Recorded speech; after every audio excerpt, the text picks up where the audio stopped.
Euroregione.news. Il concertone di Suns Europe 2024.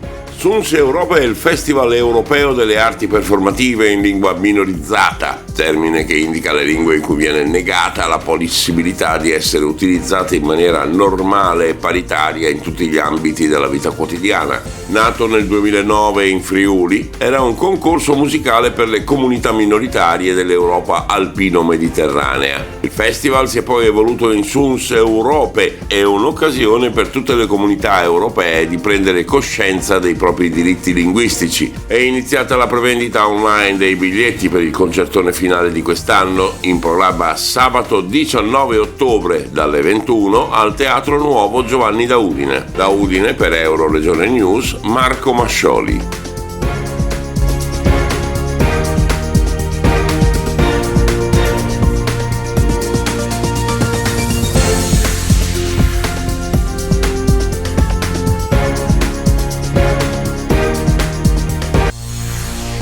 Euroregione.news.